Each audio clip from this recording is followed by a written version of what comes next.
September மாதம் வரைக்கும் அதிமுகவோட கூட்டணி பேச்சுவார்த்தையில் ஈடுபட்டு அதிமுகவுடைய தலைவர் மரியாதைக்குரிய ஐயா எடப்பாடி பழனிசாமி அவர்கள் ஒரு கள நடத்த ஆய்வு அவங்களுக்கு ஒரு ஐடி ஒரு உளவுத்துறை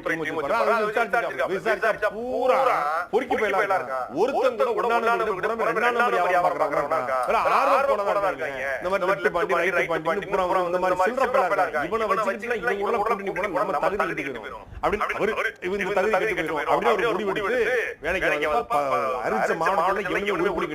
இந்த மாதிரி ஆளுங்க நம்ம களத்துல நிக்க முடியாது. வேணா 15 சீட் தரோம் வந்துங்க 15 சீட் தரோம் நாங்க பெரிய பக்கா வாசி நாங்க பிளாஸ்ட் அப்படி சொல்லி அது வரைக்கும் கூட்டணி பேச்சுவார்த்தை நடத்திட்டு கூட்டணிக்கு வரல கூட்டணிக்கு அவர் ஒத்துழைக்கல அப்படினு இப்போ ஊழல் சக்தியாக மாறுது. அதிகாரத்துல இல்லாத யாரையும் விமர்சிக்க மாட்டேன்னு ஆதரவு சொன்னாங்க. ஆட்சியில் இருக்கிறவங்க விமர்சிக்கணும். ஆட்சியில் இல்லாத காங்கிரஸ்